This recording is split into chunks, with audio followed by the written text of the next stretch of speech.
Hey, Paul. Hi. Hey, you have logged in as Marie, so I may have to call you Marie today. Well, I don't mind.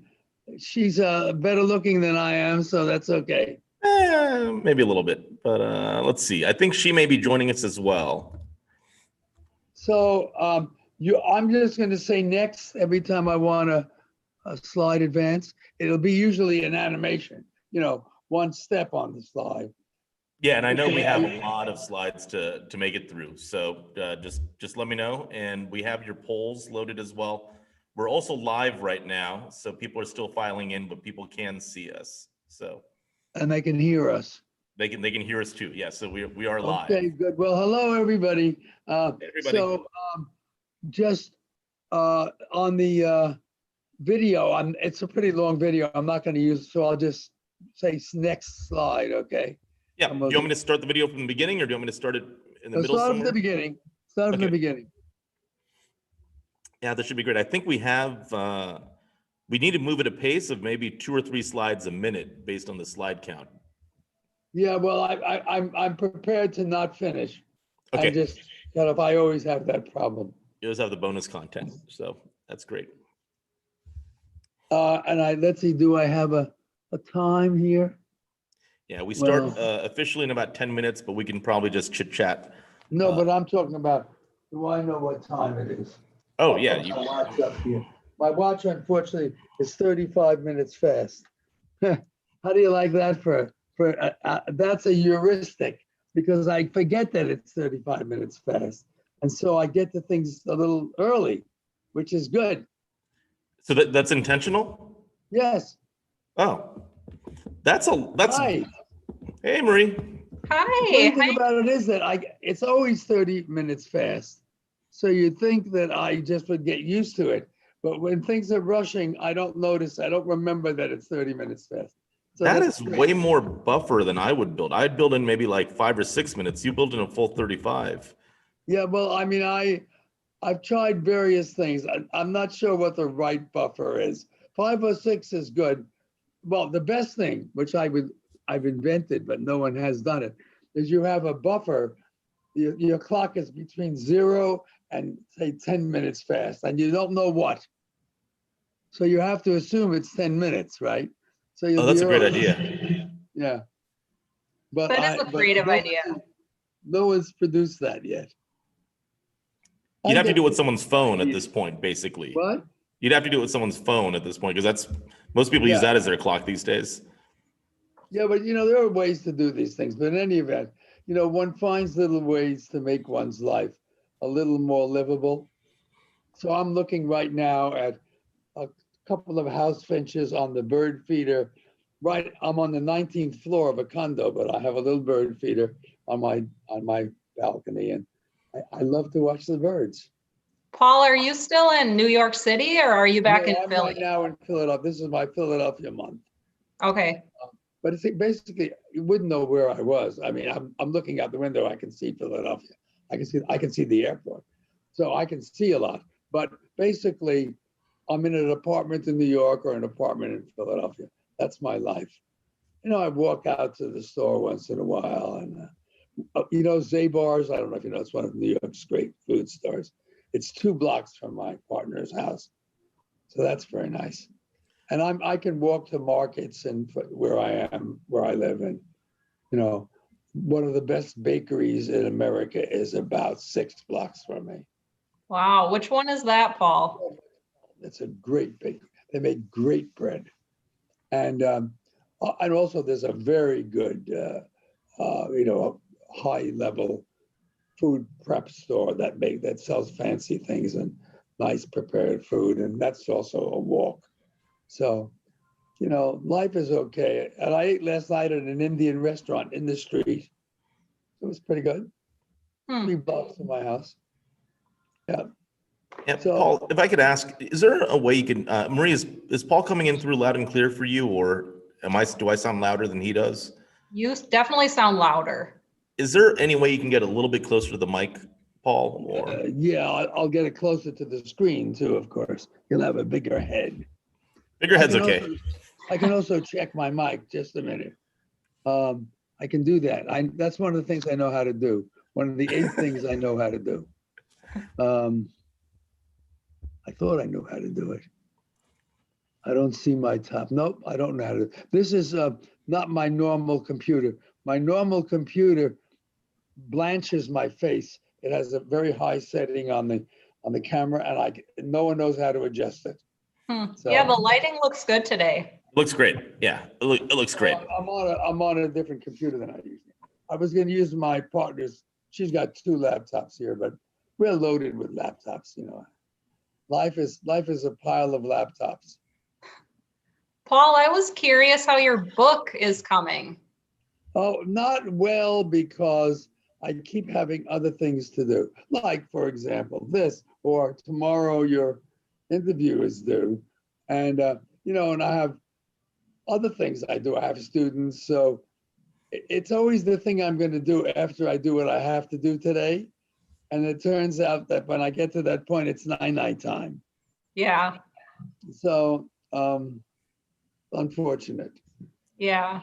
I'm going to see you're controlling everything, and I'll just see. Yeah, you'll see the big slides as we go, and just say next, and I'll try to keep up with you as best I can. If I say next, that'll mean that we're behind time. Oh, give me about 10 minutes notice. Yeah, Marie, do you mind being the time official for us in this case? Absolutely, happy to. So 10 Yeah. minutes to ending. Paul, you want a warning? Yeah, something like that. Yeah. Okay. Yeah. You're a good warner, I can tell. Is my sound better now? I think it is. I hear you better. How about you, Jack? Yeah, I can hear perfectly well. If you can just sort of keep the volume up, then that'll be great for everybody. I'll yell. Yeah, scare the neighbors while you're at it. No, I'm very well insulated here. This is I have a swimming pool, a hot tub, a garage spot in the window. It's not that expensive, but I have a garage spot in the building, and I'm a block and a half from where the Philadelphia Orchestra plays. Unfortunately, they're not playing. So I have to ask, Paul, when you go out to just have dinner or something with friends or acquaintances, are you always talking about like the little nuances, intricacies, and the psychology of food? Do you bring that with you wherever you go? When I go with my son, who's a chef, we talk a lot about the food, and my partner is very into food. But no, we talked about the election mostly last night. The election now? Yeah, I mean, there's nothing else to talk about. Well, it's funny because I know we talked about this real briefly before, but I remember watching a talk that John Haidt had given about sort of the moral foundations for liberals and conservatives, and he even made some food references in there too about how if you're a Republican, you might like different types of foods, and if you're a Democrat, or you might be more willing to try things because in the big 5, liberals are stronger in openness to new experiences. Yeah. Does that generally hold true? I don't know much about politics and food. It's a perfectly interesting question. I assume, well, first of all, there are a lot of people who don't want to eat the food of a certain country because they don't like the country. Oh, that's interesting. Right? And so that will be somewhat different between Republicans and Democrats because they have different favorite countries.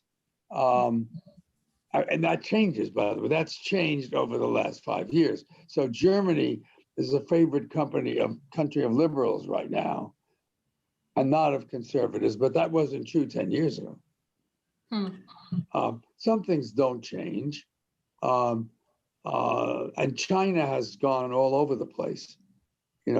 Depending on where in the COVID epidemic you were. I mean, Trump is clearly trying to pin the responsibility for COVID on China. I mean, they of course do have some responsibility for it, but he says that at every possible occasion. So that may change. I don't know if it will change Republicans' views of China. Chinese food is very well established in the United States, and I don't know how these little things would matter. But if I could ask that, I'm guessing if I'm seeing people eating in an Indian restaurant, I'm guessing there are more Democrats than Republicans. Yeah, well, there's that idea that I guess openness is one of the big 5 personality traits, and if you're higher on openness, which tilts towards people that have a liberal philosophy, you're more likely to try new things, regardless of the cuisine or Absolutely. where it came from. Yeah, so that's why I'm guessing. So if you have a new Wuhan cuisine, let's say, restaurant of all places, I mean, I think that you'll get more Democrats there than Republicans, not because it's Wuhan, because it's, oh, that's an interesting thing. I've never had that. So, but that's a small difference, I think, in openness. I mean, compared to other things, like probably age is a bigger thing, but I Yeah. don't know for sure. Yeah. When you've been doing the same thing for 60 years, it's a little different when you've been doing it for 20 years. Indeed. No. And I just want to say to everyone that's joining us now, hi everyone. We're gonna get started in just 2 or 3 minutes.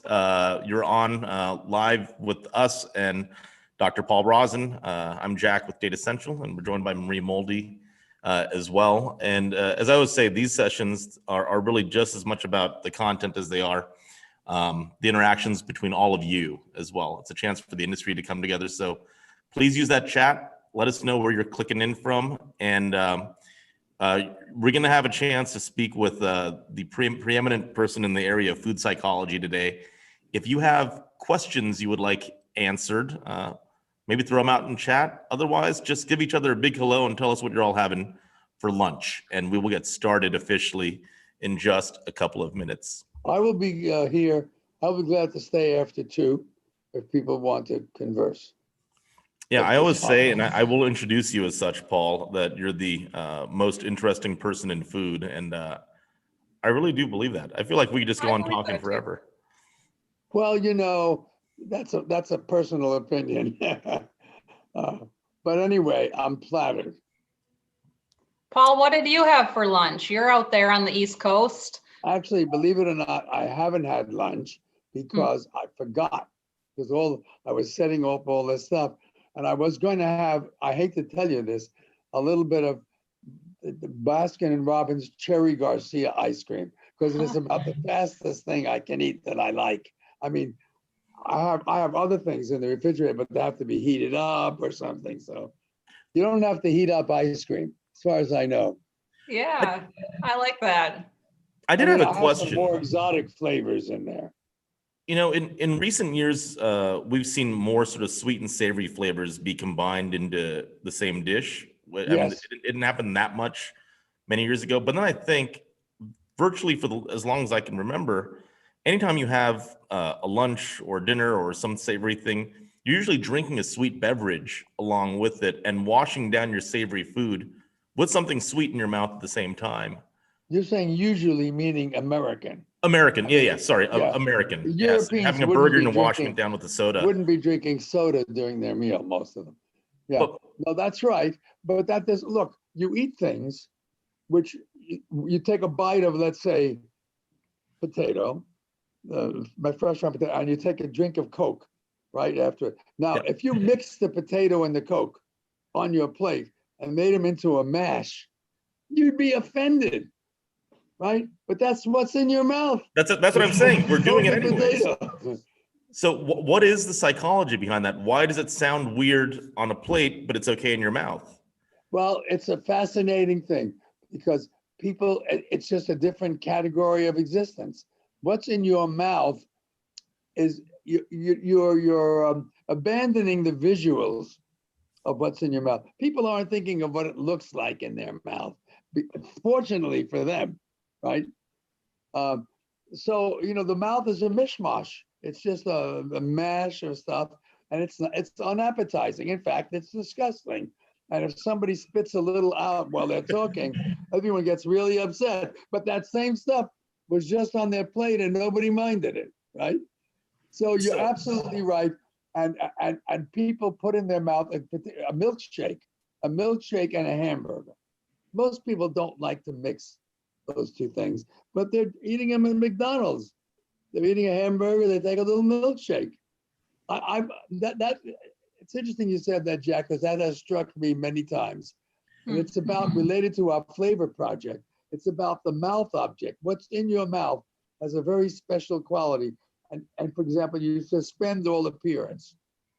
You just don't. It's interesting. I'll sometimes be walking along a street and you'll smell something, and I can't quite make out if I'm smelling food or I'm smelling something that I would consider, quite disgusting, like, someone's leftover shoes.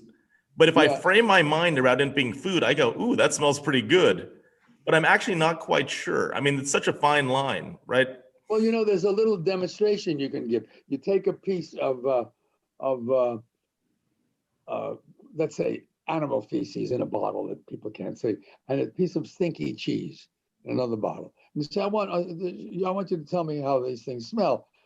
So you can give people the say the cheese. They say, this is cheese. They say, oh, it smells good. They say, oh, no, I'm sorry, that's the cat feces. They say, oh, it smells terrible, right in front of you. The same thing they were smelling. So it isn't just the smell, it's your sense of where the smell is coming from.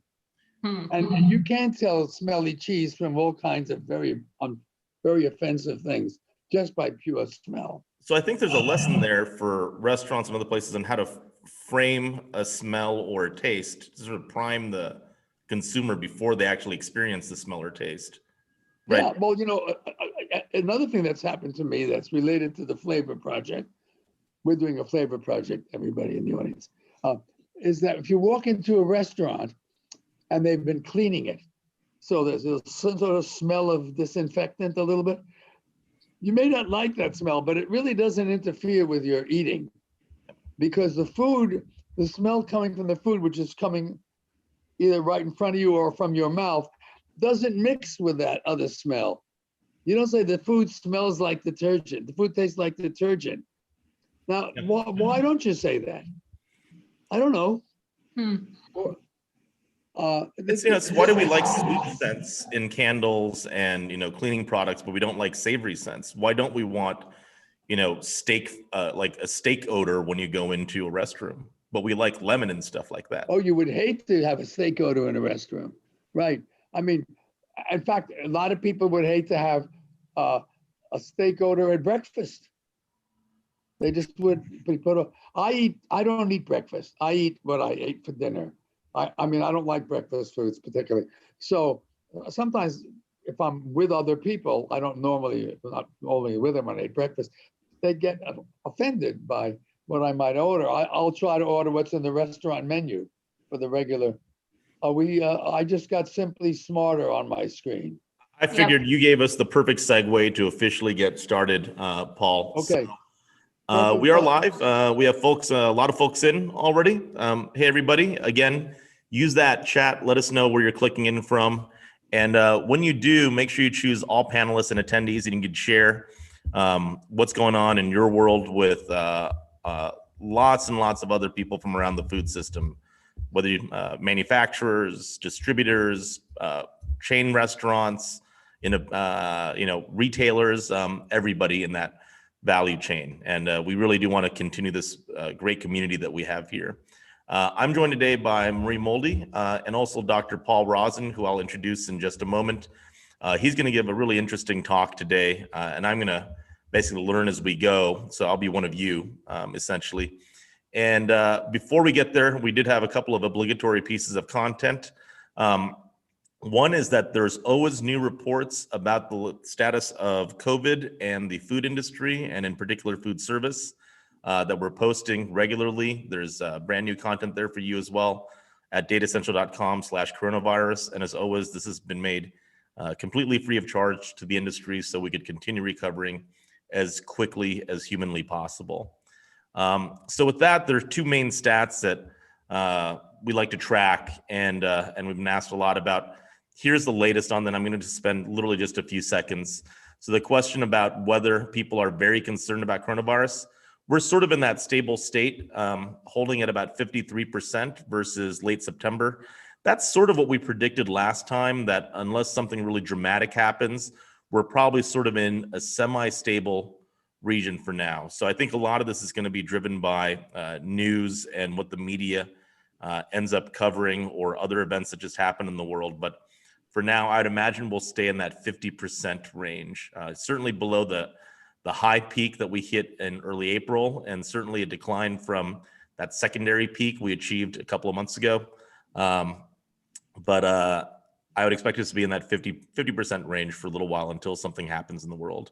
Similarly, we're seeing actually even better results on this notion of, are you definitely avoiding eating out? We hit a big peak again in that second week of April. It has dropped. It had a secondary but lower peak in the middle of July, and it has since continued to decline, and we're sitting at about 40% right now. And to put that in perspective, that is the best number we've had, basically tied with a low that we saw in June. And it's the best number we've had since before COVID really became a major thing in every single person's life in this country. So that looks like good news, and people are really more open today than they were before going out to restaurants, but we still got some ways to go. So with that, I'm going to basically turn most of this over to Dr. Paul Rosin. If you were on before we officially started just now, you heard me refer to him as the most interesting person in food. I know you say that's an opinion, Dr. Rosin, but to me, it really is sort of like a fact, because it is endlessly entertaining and interesting to listen to you. So you're in for a treat. And the topic today is the psychology of meat. Dr. Paul Rosin is the preeminent person in the world about the psychology of food. And I could go on, but I think if you just start listening to some of the things he has to say now, you will get that sense very, very quickly. So Paul, I am your clicker. So tell me anytime you want me to click next. And okay, well, you got the right one to start. So I'm starting. Hello, everybody. I love food. I love restaurants. I ate out last night on the street in an Indian restaurant. They've been closing streets in Philadelphia and letting restaurants spill out into the streets. So it was very pleasant with some heat lamps and working it out. So I want to start with scripture and the very beginning of the Old Testament, Genesis 1:29. God said to Adam, basically to Adam and Eve, God said, "Behold, I have given you every herb bearing seed, which is upon the face of all the earth, and every tree in which is the fruit of a tree yielding seed. To you it shall be meat." Now, the word meat, of course, is a translated word. That's in the translation of the Old Testament. I'm not sure how that happened.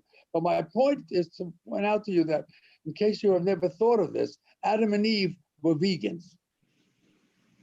And in fact, humans did not eat meat until after the flood, when God told Noah that, all right, I give up, eat meat. That is to say, it was a concession to the fragility of humans, to their inability to control themselves, and meat is, after all, extraordinarily appealing. So next. Slide.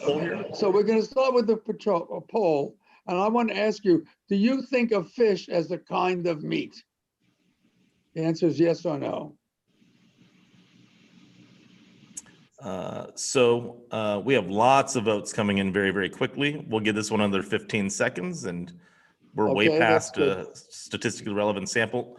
Paul, I'm guessing you know what the ratio is probably going to look like for the US, but keep in mind, we have exclusively food professionals that are voting in this poll. This is not a random sample of anything, but I just want to get your sense of this, because just to illustrate a point I want to make. Right, so I'm going to end polling now. Paul, do you want to venture a guess as to what the numbers look like? No, because I've never dealt with this with food professionals.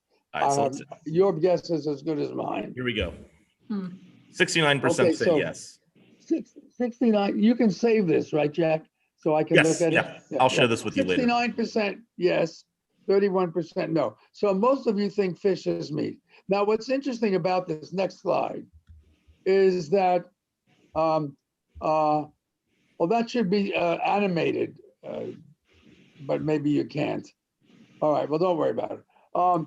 Just to mention, isn't it odd that meat, such a basic word about such a basic thing in our life, there's not an agreement about what it is? So if you say to someone, I don't eat meat, they don't know what you mean. You know, if you say I don't eat vegetables, they know what you mean. But meat it's astonishing. And by the way, this is not just true about English. I've done this with some other languages too, and people don't agree about what meat is. Now, in Spanish, for example, you use the word meat to describe particular things. So you'd say carne de res, meat of cow, but we don't do that in English. Okay, so meat is a favorite human food. It is one of the most nutritious, if not the most nutritious food. It's central to human evolution. Tools, fire, cooking, hunting, all about meat and domestication. One of the two major components of domestication is the domestication of animals for meat and dairy. So there's a lot of wonderful stuff about meat, but it's also the most tabooed food in the world by far, cross-culturally, nothing close. And there are about 500 million, that's a very rough estimate, vegetarians in the world. There are no meatitarians to speak of. There are people who are sort of carnivores. So why is this favorite food, this highly nutritious food, so important in making us the humans we are, the most tabooed, and why there's so many people who don't eat it? So what's going on? And that's why I think meat is interesting, because it has positives and negatives. Next slide. Just for a record, the two of the major orders of mammals, carnivora and insectivora, are named for their food habits. The whole group. You have to hunt, and hunting prey is extraordinarily challenging. And many of the adaptations of humans to the world, I mean, if you want to know, why, how come we can pitch and hit balls in baseball and all that, that probably partly comes from this challenge we had to meet.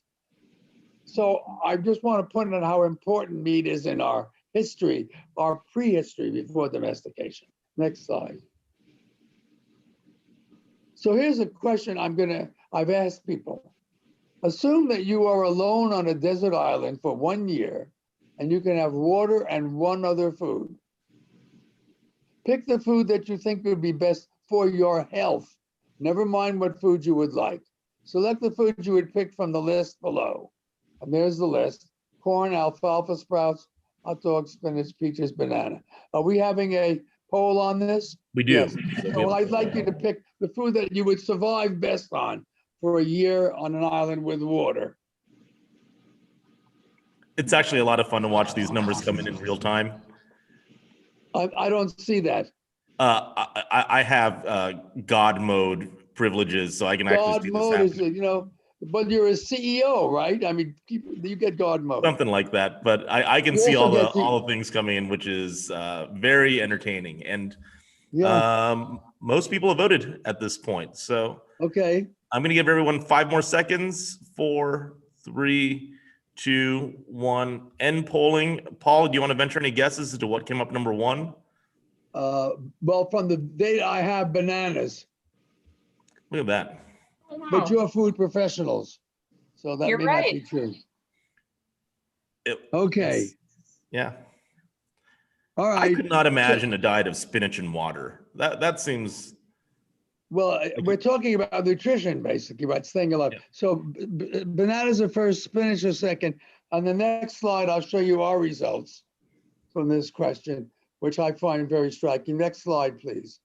Okay. Okay, so we have college students, a national sample, and we have a bunch of nutrition faculty. They were actually not nutrition. I gave a lecture to the nutrition department, and this was the audience I asked this question. What you'll see is that banana wins, that's the 41 and 44, but not among the nutrition faculty, for which hot dogs wins. Now, the interesting thing here is that meat has a sort of a bad aura for health now in our country. That is to say, it's considered one of the high-fat foods and so on. And people think that it might be unhealthy to eat a lot of meat. And they confound that with the fact that what's a good complete food? Because meat is one of the few complete foods. Maybe milk chocolate you could live on.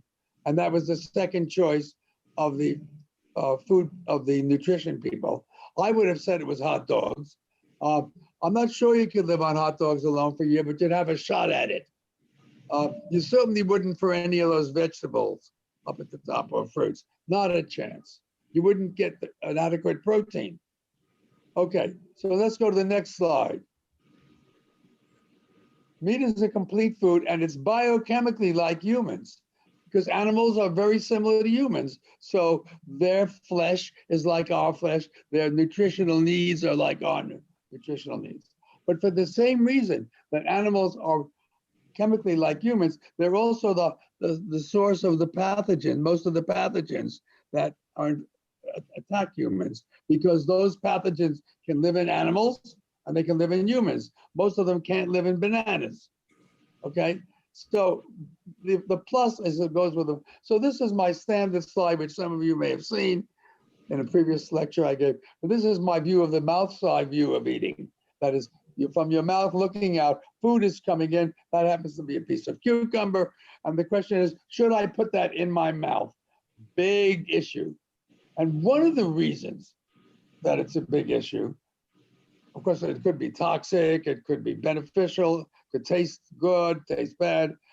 But in addition to that, there are psychological aspects of eating. And one of them on the next slide is the principle of you are what you eat.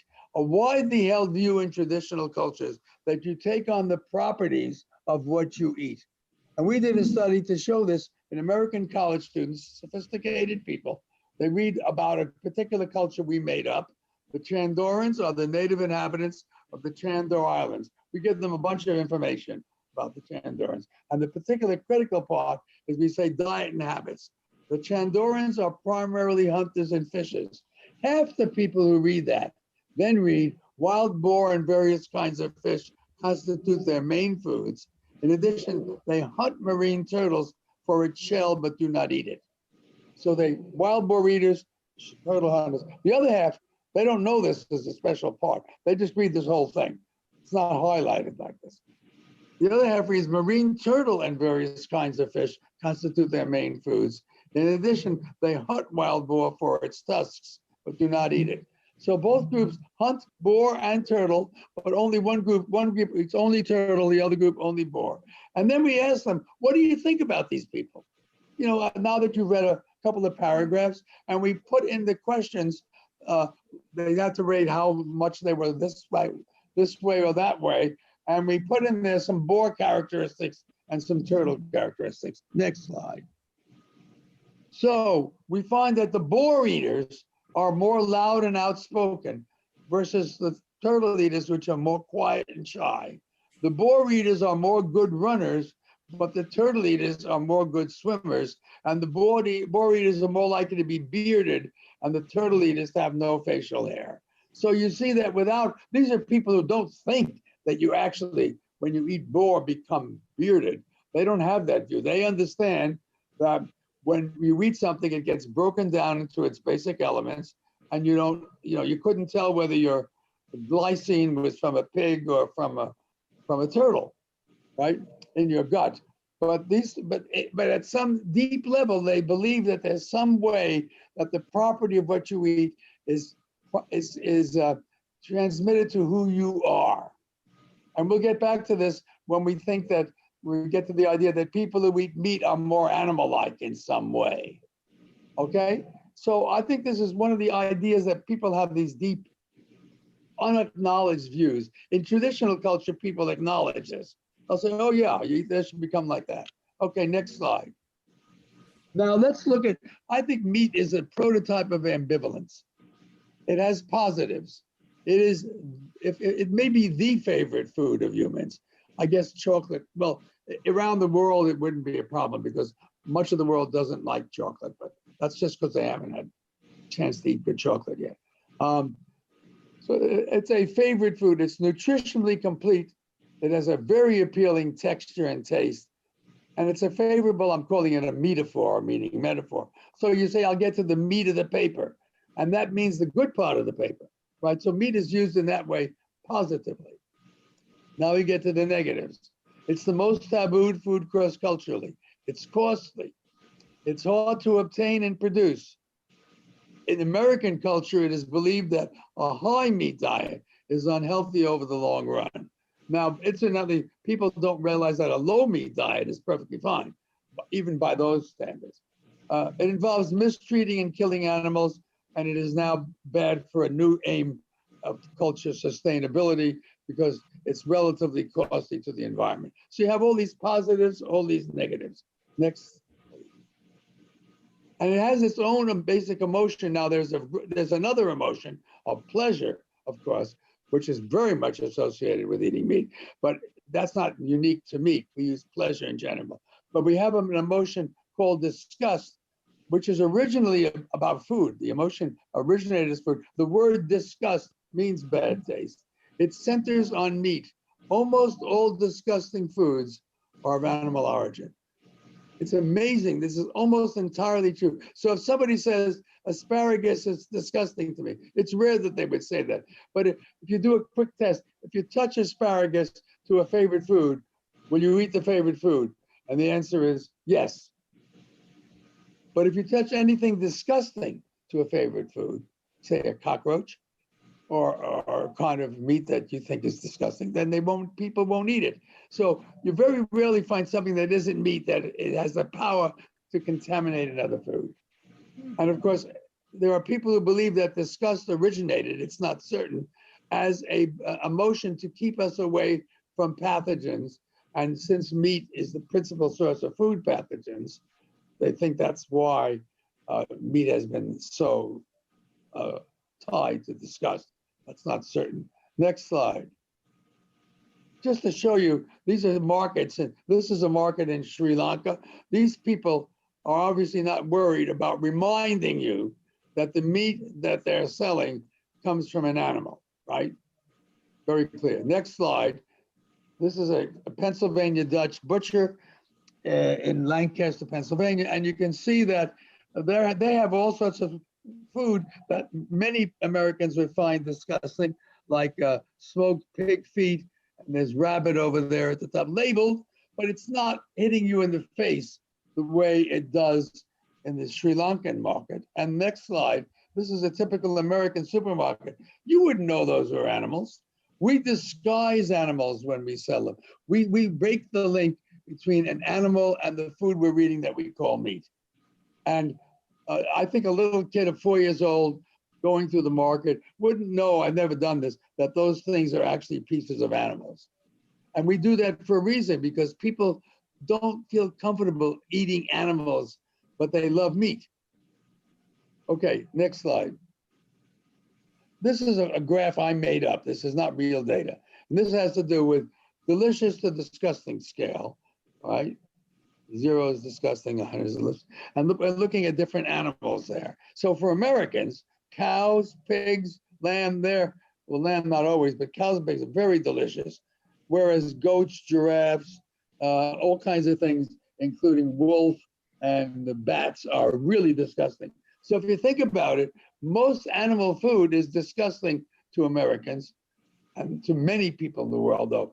For example, in China, they eat a much wider range. But we love a very small segment of the animal world to eat. They're among our very favorite foods, but most of the rest of it is not of interest. In fact, it's off-putting. Next slide. If we look at the consumed animal species, there are about 4,000 mammals in the world. Americans eat 3 of them. Now, again, we're low on that compared to other countries, but the point is, it's an enormous amount. I think the most common mammals in both number of species and numbers are rodents and bats, and we are just totally disgusted by them. Next slide. Now we're looking at, no, that back one. This is all animal species. A percent of all animal species that we eat, well, it's virtually 0. I mean, there are a million species of insects. We don't eat any of them. 4,000 species of mammals, we hardly eat any of them. So what's so fascinating about it is not only that we love meat, but we really strongly dislike most things that you would call meat, like pieces of camel flesh and so on. So it's a peculiar thing. The really interesting question, if you look at this, is why do we eat any meat? Because we don't like practically any of the alternative meats we have in the world, but we love this small subset. Next slide. And now we look at, here's just an example illustrating that. Let's go to the next slide. And here we do, what parts of animals do we eat in the United States? We eat muscle, we eat milk and eggs.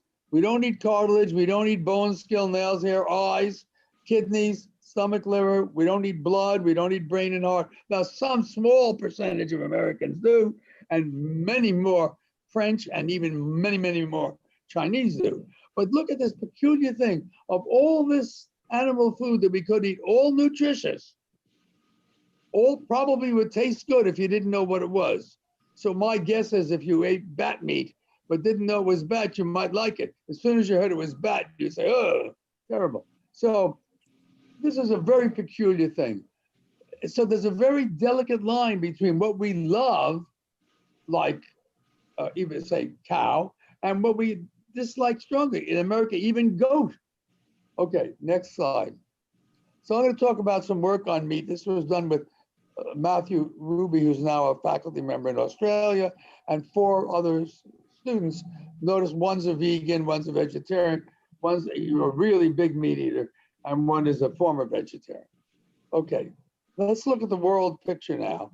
So here is annual meat consumption, kilograms per capita for a bunch of countries. The top line, the blue line, is for United States. We're way up there. And you notice our meat intake has been slowly climbing as we become wealthier. Percent of meat in the diet is very much related to wealth. And it's slightly declining there. I don't have the more recent data. My guess is it's declined a little. The second curve, the greenish blue one, is Brazil, a very large country and going up. The red curve is China, 1.4 billion people. And the yellow one that's on the bottom and almost at 0 is India. So if you're looking at the future of meat, just in terms of the demographics, you're going to say more meat is going to be eaten because Americans are only less than 5% of the world. And the developed world, which are the big meat eaters, Western Europe, most other parts of Europe, Australia, Japan, a few others, they're only about 20 to 25% of the world. So the developing world is a low meat, eats relatively little meat because they're not wealthy. And they treasure meat, and that's going to go up. Yeah, next. Paul, our audience is kind of speculating what kind of meat eater you are. I think you identify as flexitarian, right? You eat Yes, meat. but I will actually discuss my situation directly later. Okay. Yeah. So this is a survey that was done by Oxfam, Oxford University. And they asked about 1,000 people in different parts of the world, what's your favorite food? That's all they asked them. What's your favorite food? And here's the results from Russia. And number 1 is meat.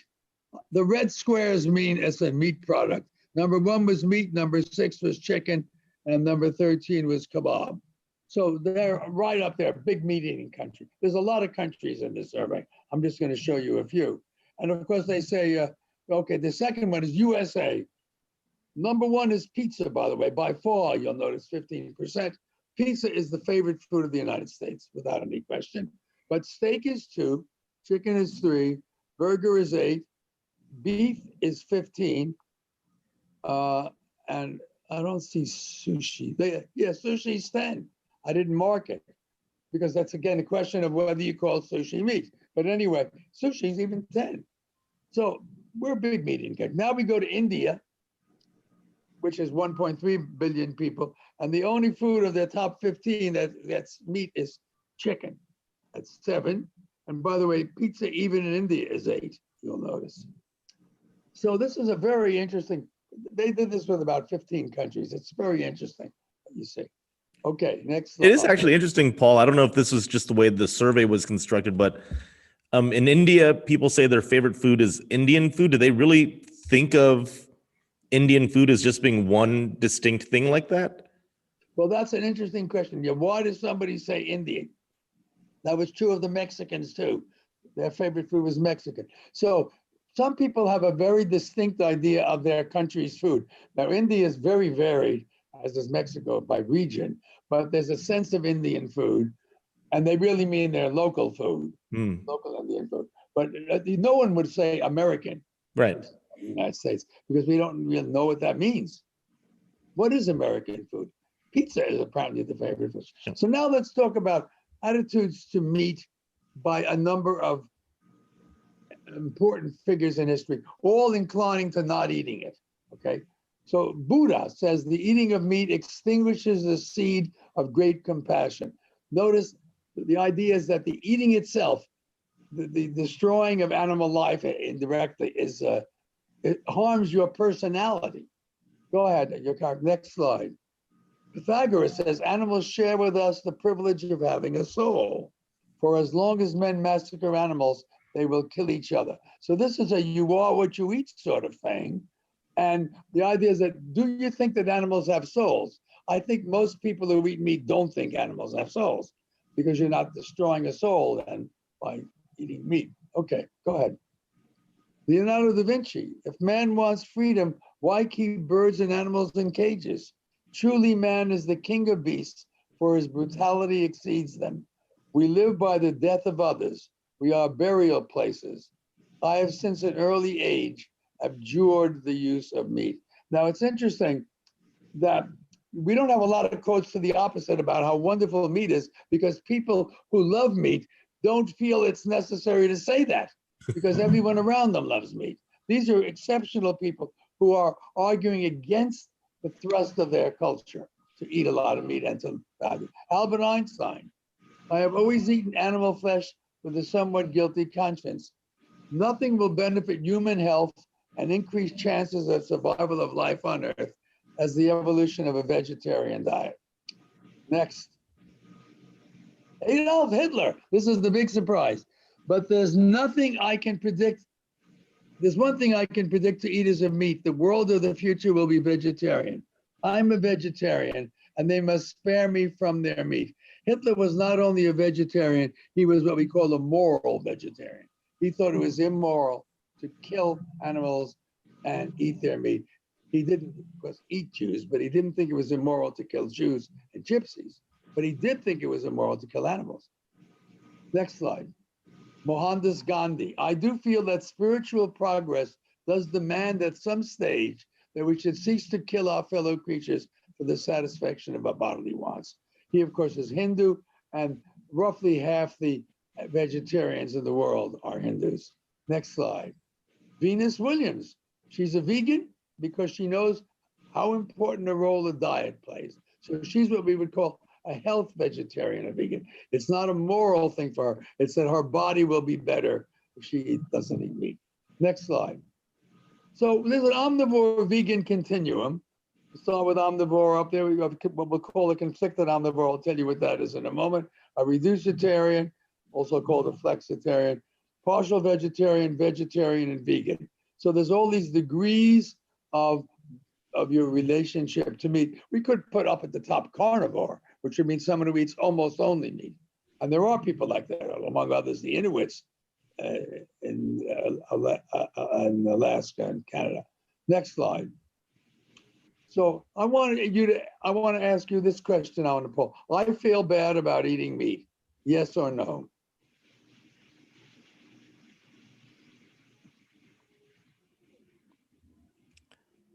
I'm seeing those numbers coming in. I don't want to bias anything, so I'm gonna not comment on the trends that I'm like giving seeing. the election results from the East Coast, right? When Yeah. the West Coast is still voting.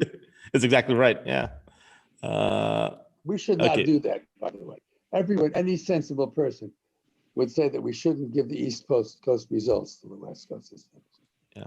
Looks like we have a lot of votes. I'm going to end polling right now, and 24% yes, 76% no.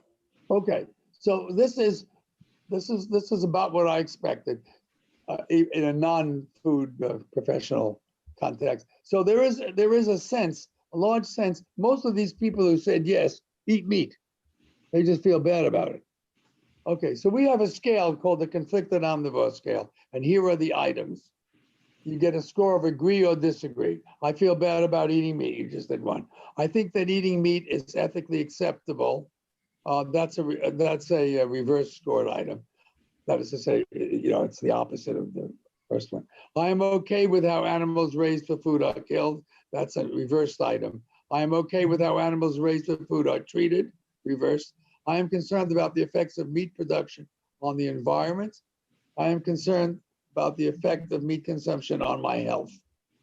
You get a score, okay? When you agree with the counter meat view, you get a score of 1 to 3, depending how strongly you agree. We add those numbers up. If you get a score more than 0, we're calling you a conflicted omnivore. That is to say, you're eating meat, or you may or may not be eating meat, but you feel there's something wrong with eating meat. That we all do things that we think are not optimal. I mean, people often do things that they would say, I shouldn't do them. I bet you do a few every day. Okay, next slide.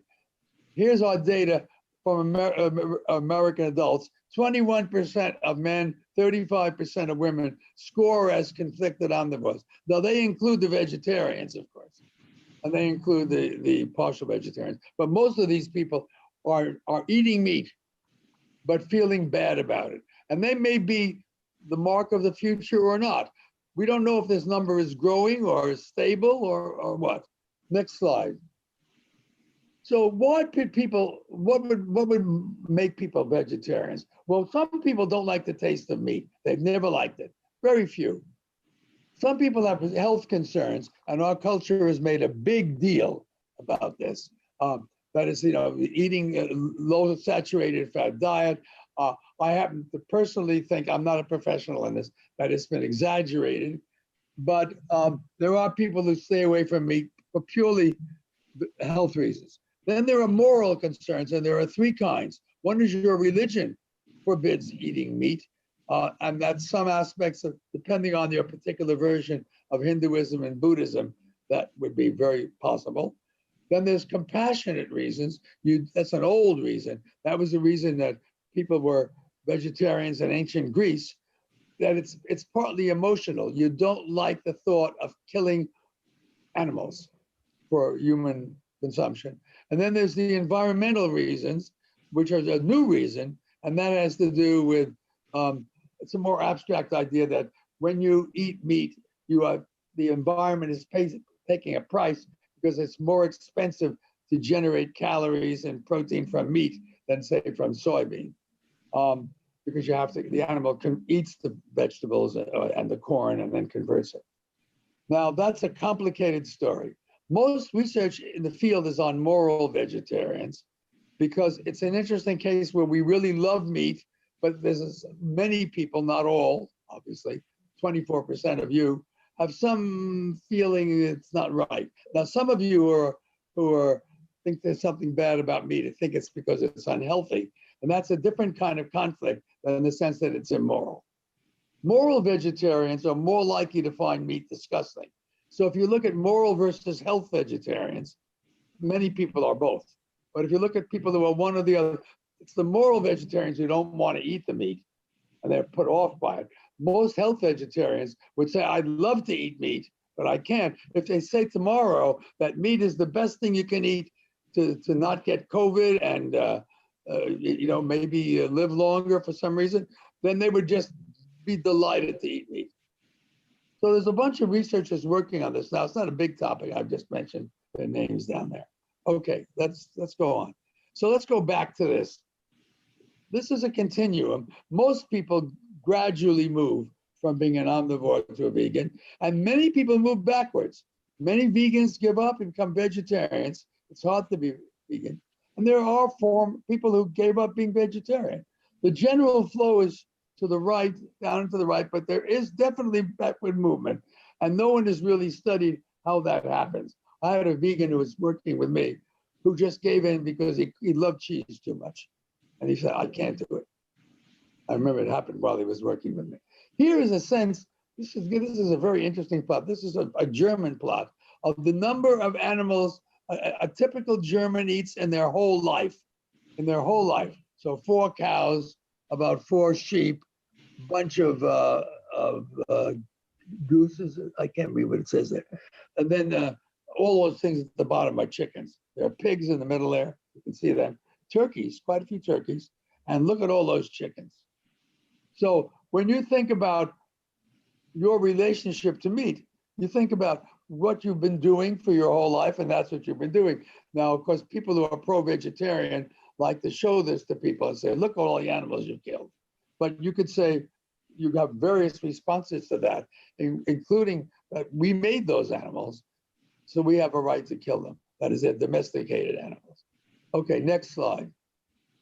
I have now a slide. So one way people get to become vegetarians, once in a while, is a striking event which makes them change their mind about eating meat. Here's an example of something like that from a Brazilian supermarket.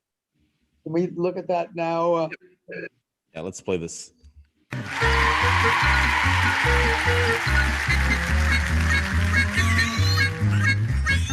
Just tell me when you want me to stop. Yeah.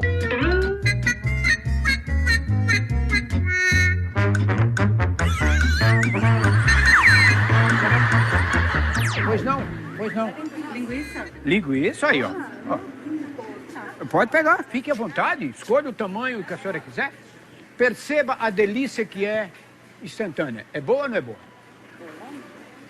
Gostou? Delícia? Sim, delícia.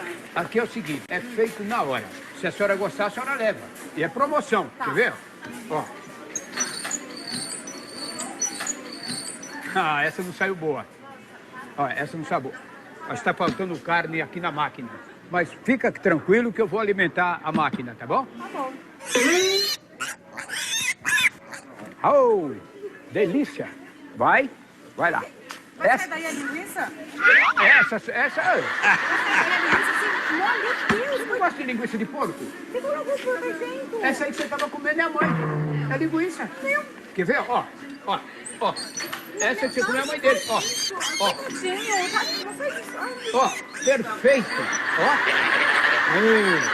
Tá vendo que linguição? Essa, ó, é linguiça instantânea, porco fresco. Vou fazer pra senhora ver. Ó. Quer ver?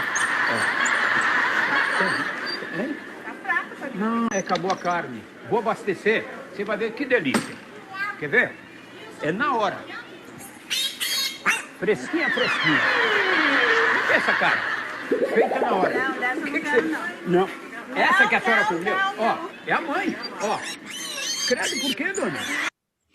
Okay, I paused it there. That's good.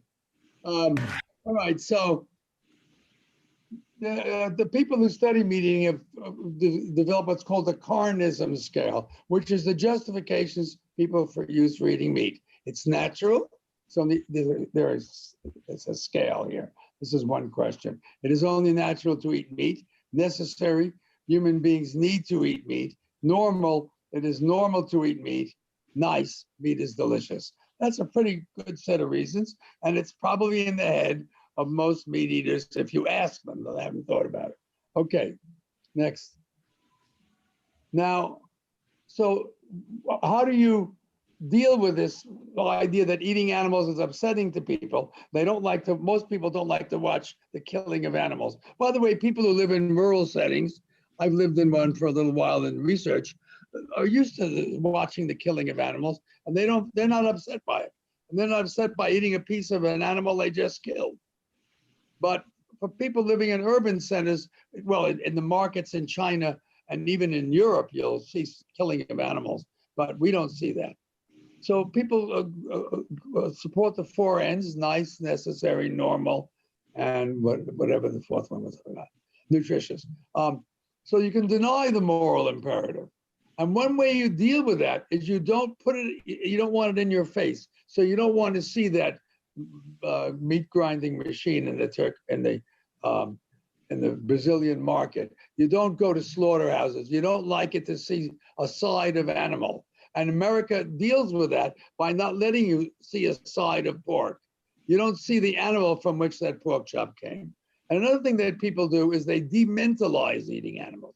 It's been shown that people who eat meat, which is most people, of course, don't think very highly of the animals they eat. They don't think pigs or cows are very smart. They don't think they have rich inner lives, and so on. They would think a dog, which they mostly don't eat, is a different level of being. Okay, next slide. Now, interestingly, in English, we disguise to some degree the fact that meat comes from animals. So we don't say we eat cow. They do say that in Spanish. We say we have a word for cow, beef. We have a word for calf, veal. We have a word for pig, pork.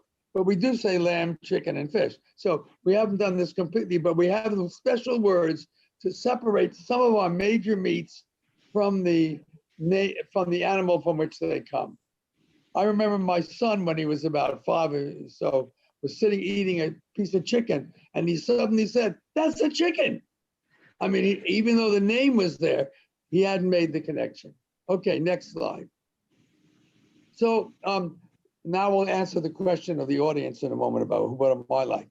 So the interesting thing is, if you're trying to avoid meat, gradually maybe stopping at just being a reducitarian or a partial vegetarian, you're constantly under conflict, right? You have to say, can I eat this? You go to a restaurant and a meat is served that you don't think you should eat, but everyone else is eating it, or you go to someone's house and they serve it. So there's a lot of conflicts. And there's an unscripted moral course. How do you become a vegetarian if you want to? And the contrast is with the Jewish kosher system, which has rules about what you can eat, of course, extensive rules, one of which is that you shouldn't eat pork, right? But the issue is that the kosher system tells you exactly what to do. You don't have to think about, can I eat this or not? Because they've worried about everything. So there's the problem is you can't eat pork. What about if some pork fell into something, or it has 1% pork or something? Suppose it has 5 molecules from pork. What do? The world is full of pork molecules from pig in the air. Someone's barbecuing pork chops next door. And the Jews are worried about that, and they have rules. So they have what's called the 1/60th rule, which is that if something not kosher falls into a kosher food, and by accident, and it constitutes less than 1/60th of the volume of the food remains kosher. So you see, you don't have to worry about, can I eat this? Because there's a rule. And by the way, they've taken it one step further, because suppose 1/80th of a little piece of pork falls into your kosher beef stew, that's still kosher. Now suppose another piece that's 1/80th falls in, separate piece. Now together, they make up more than 1/60th. So you got the same problem. And they have a simple rule. It's only the biggest contaminant. If a 1/80th falls in, a 1/100th doesn't matter. So they've started to make it possible to live in a world where contamination is always the case. And they script everything, separate dishes, all sorts of things. Okay, but in becoming a vegetarian, you don't have that. So here's my story. I'm what you'd call a reducitarian or a partial vegetarian for about 3 years. I eat almost no mammals or birds. I said almost. I was originally eating no mammals. And then one of my vegan friends said, the amount of meat in a cow is equivalent to 150 chickens.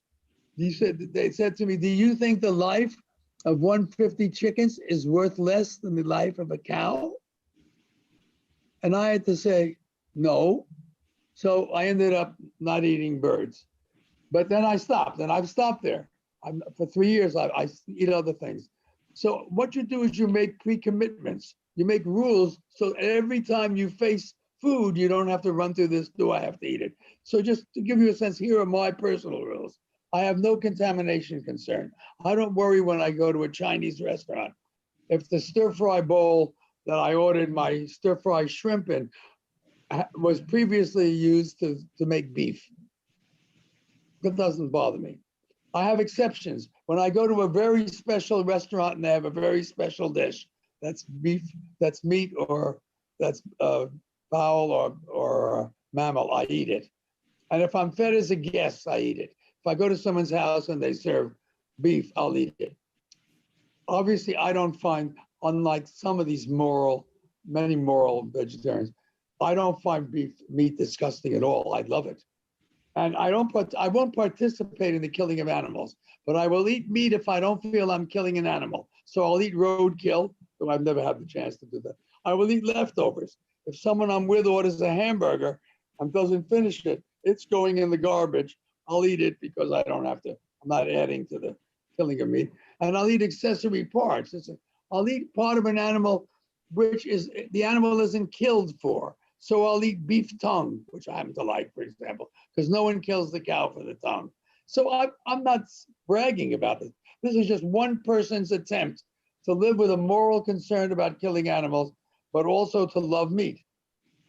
Next slide. I want to just briefly discuss the issue of, is meat a male symbol? And I don't think I have much time left, do I? No. It's 7 minutes. Okay, so let me quickly go through. I'm going to go really quickly here. I should have asked as an open question, how many of you think meat is sort of something male about meat? But most of you would say yes to that. So I wanted with my colleagues to figure out, how could we show that meat was a male symbol? So let me just quickly run through this. Next slide. Men are hunters, men are butchers. Meat is the preferred food. Men have power in traditional culture, and men get more meat or the best parts of meat. Men do almost all the gathering of meat, and that's what this table shows. I will not spend time on. Next slide. Okay, so in traditional roles, it's clear that there's a relation between males and meat. Next. I actually wanted to do a quick poll. Yeah. This is a very different style of webinar we're doing today. It's more academic style content from Paul, which I think is awesome myself. And we did want to get a read on whether you'd like to see more of this in this webinar setting, or if you'd like to see this type of content in a different type of setting, or if it's just something you may not be that interested in. And no, we will not be offended if you choose that last option either.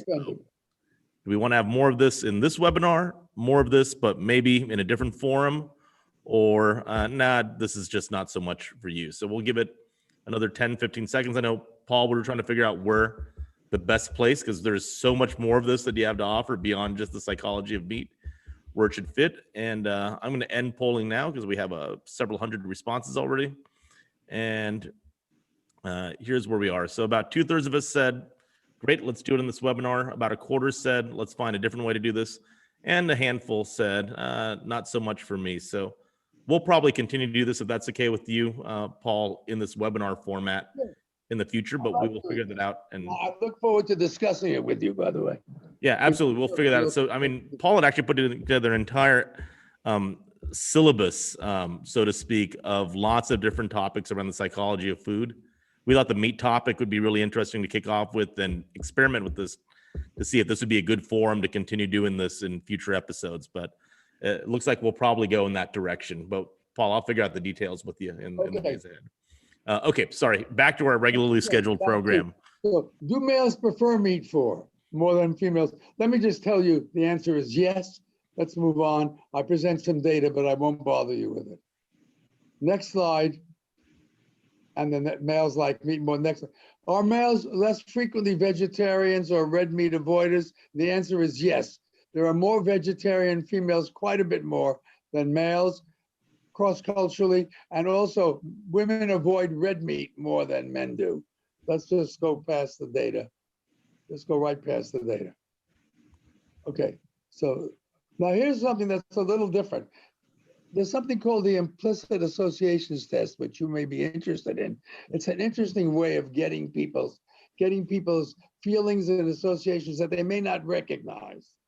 So let me just show you what it's like. Next slide.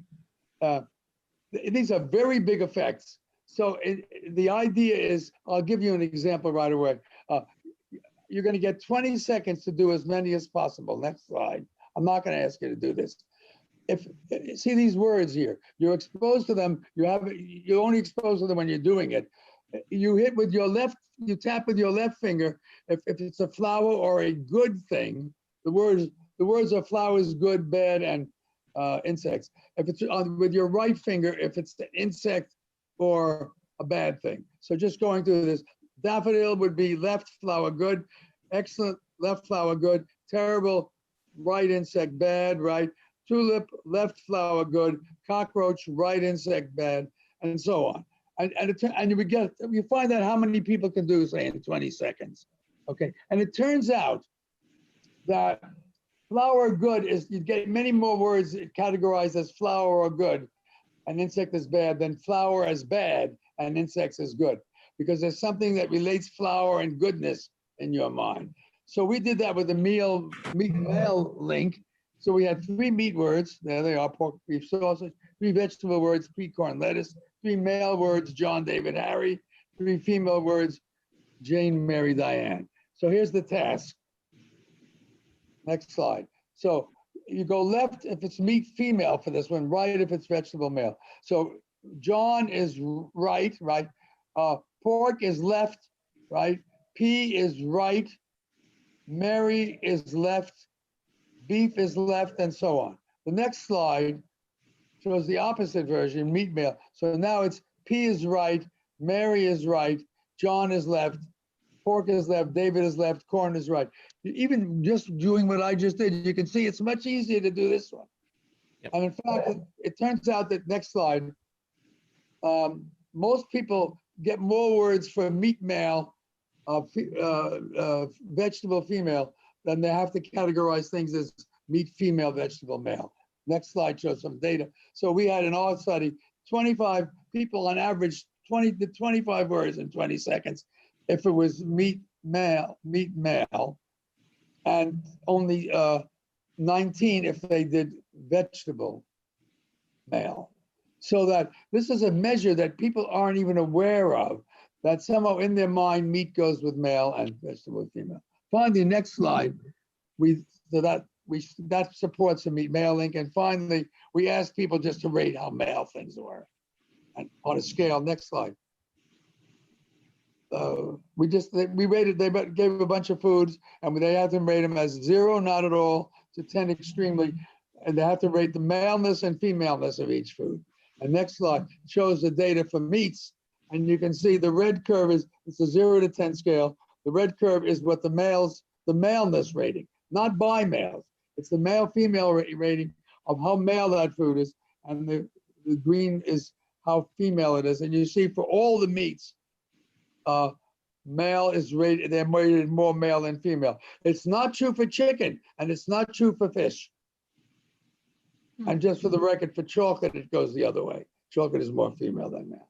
We actually see that in our data too, not the exact measure, but we ask preferences and what people like to eat in one of our services, and you see the exact same types of gender effects as well. Yeah, and chicken doesn't show it. Yeah. So now we have red muscle, only red muscle meats. It's not true for liver, beef liver. Red muscle meats are rated as more male. And now quickly, from Carol Adams points out something that I think is really important in her book, The Sexual Politics of Meat. She says, the sexual politics of meat proposes a specific conceptual term to recognize the exploitation of the reproductive process of female animals. Milk and eggs should be called feminized protein. That is protein that was produced by a female body. The majority of animals eaten are adult females and children. Female animals are doubly exploited, both when they're alive and when they are dead.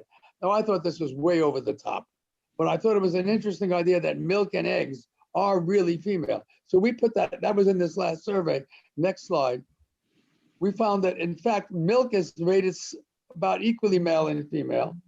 Egg is rated more male than female, and even beef placenta, which is not regular food, but you could eat it, some people, which is very female, is rated more male than female. So her idea about feminized protein is not represented in the minds of Americans in terms of eggs and milk being from females. Next slide. Okay, so here's some solutions to this problem of how do we deal with the morality of meat issue? We can ignore it, or we can argue against it. The 4 N's, natural, nice, normal, necessary. We created the domesticated animals, and we can improve rearing and killing practices to make them more humane. Other ways to deal with it, we can make more efficient meat production, which would mean killing less animals and less pain. We can reduce our meat consumption.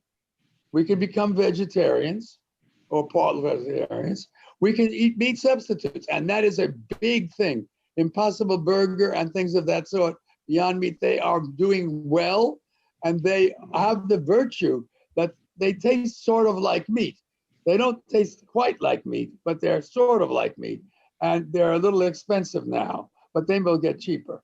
We can do cultured meat. That's very far along in the future, where you take cells from animals and you culture them into full pieces of meat.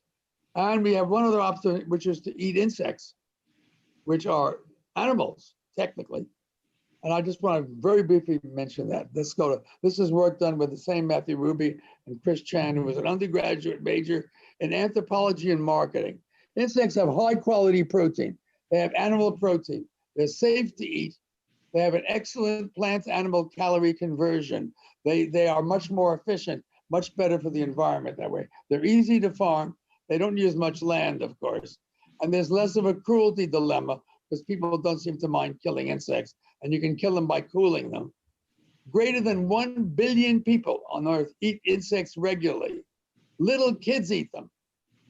So there's a lot of things going for this, but they don't taste like meat, unlike the Impossible Burger. So they're not going to produce that, satisfy that craving for that chewy, meaty taste, unless you mix them with other things. Next slide. The reason people don't eat insects when they don't, like in the United States, is because they're disgusting. So the kids do it, and 1 billion people, most of the people who eat it, Mexico and Southeast Asia are probably the two centers for eating insects, but there are other places. Go ahead. We've measured, you don't have to see the numbers. We've measured that disgust is what drives people to not eat insects. They're disgusted by them. They're just not one of the animals we eat. They don't like camels either. But one thing that we found that was a good predictor of whether people say they would accept insects is whether they eat sushi. Because sushi is a food that is potentially disgusting. It's raw fish, right? And so it's you might think it might relate to insect eating, and it does. Next slide. So by this measure, that first thing we kicked off with, Paul, do you think that you'd see a higher willingness among liberals than conservatives? Well, Jack pointed out that generally liberals seem to be more interested, more open-minded, more interested in trying new things. So the answer would be yes, and you could find that. We could find that out in your poll, Jack, on sushi very easily. Yep.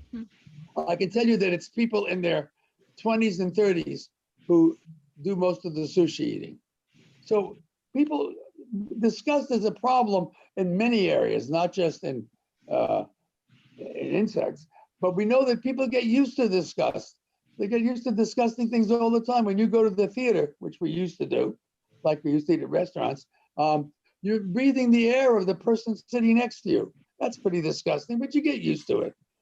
So how do we get used to all sorts of disgusting things. We get used to our own disgusts, our own body products.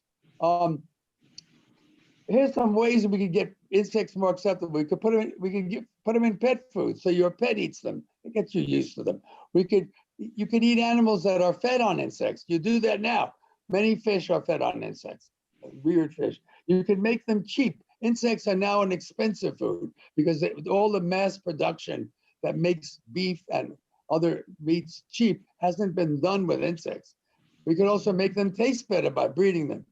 We have two ways of introducing insects. Flour, ground up, it's a little nutty, but it tastes like wheat flour a little bit, a little nuttier, not bad. Or we could put them in whole in savory foods, as some cuisines do. And we know that younger males, 20s and 30s, are the most likely people to accept it. And Jack suggests maybe Democrats. Okay, next slide. So this just shows you, we're just about finished. This is an example of, in New York, a Mexican restaurant or restaurant, and they serve a number of insect foods. These are tacos with grasshoppers in them. Grasshoppers are quite tasty. They're crunchy. They don't have a strong taste. They're crunchy and sort of pleasant to eat. Very popular in Mexico. So I want to close with the idea that just as we started with putting something in your mouth is part of incorporating it into yourself, the next slide shows us this may be the future where the grasshopper is going into your mouth instead of the cucumber. So I thank you.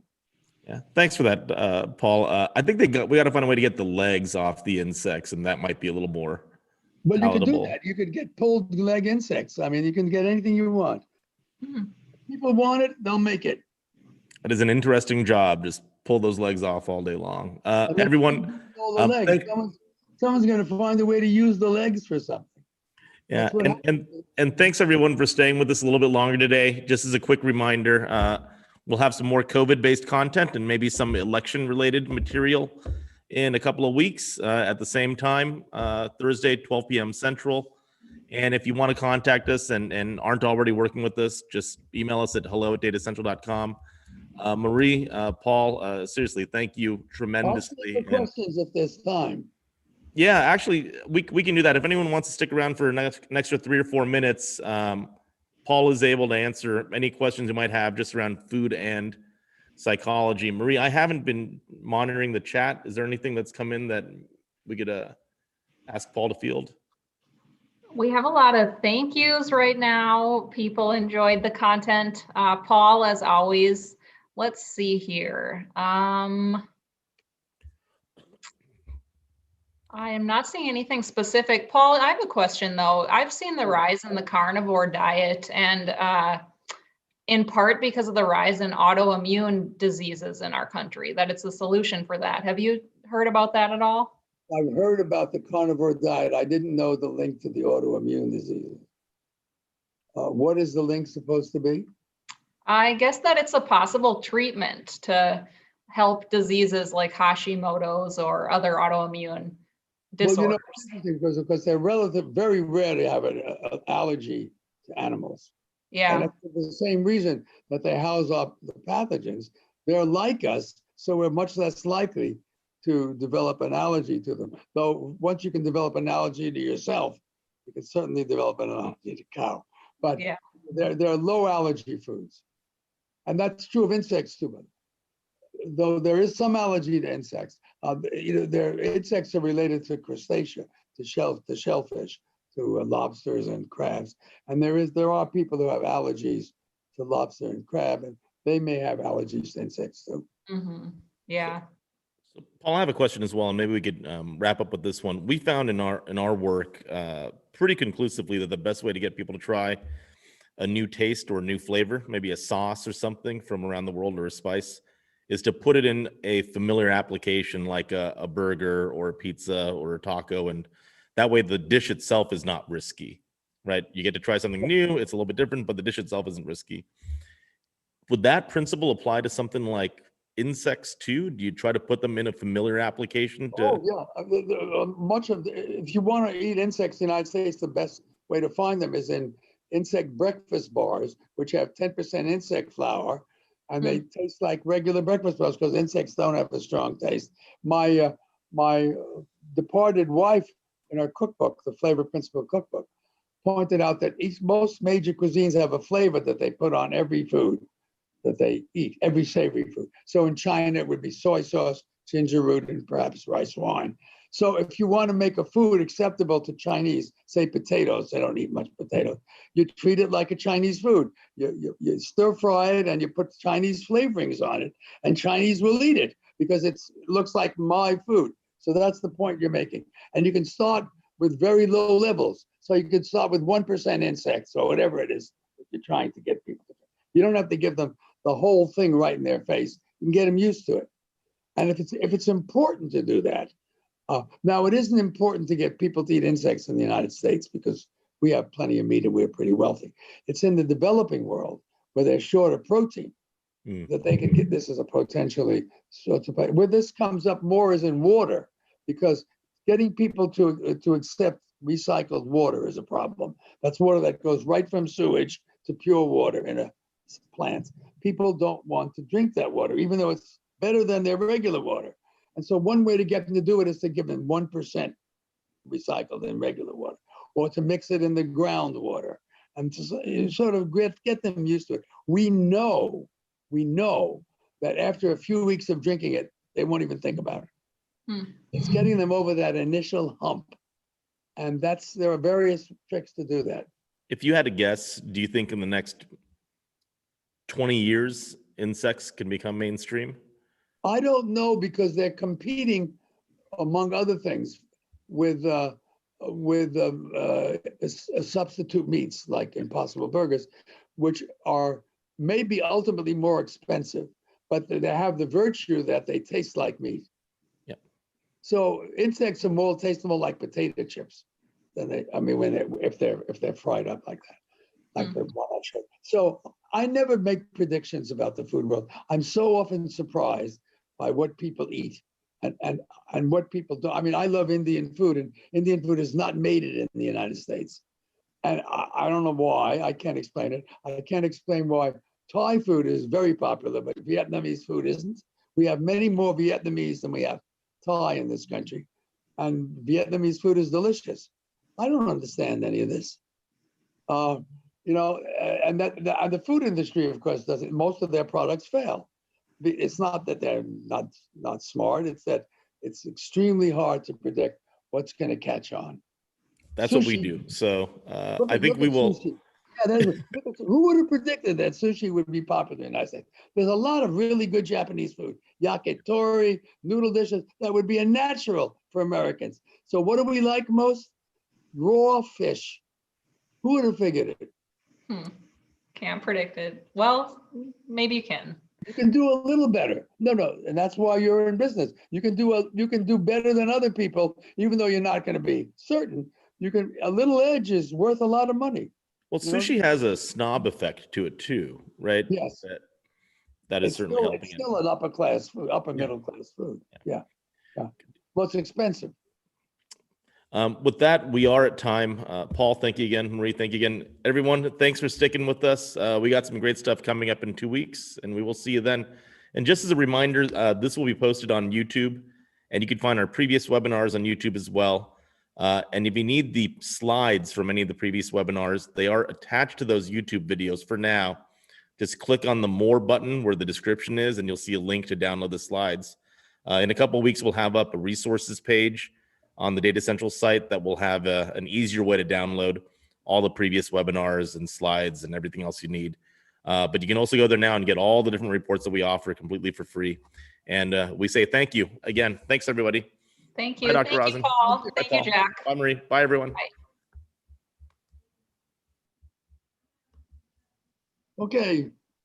I hope it wasn't too anti-meat, but No. That's great. We're still live right now as I close out. But this is great. I think this is always eye-opening for me, and I believe just about everybody else. So it sounds like there was a resounding desire to see more of this type of content on the webinar. So I'll get with you in the next few days, and maybe we can figure out how to do that.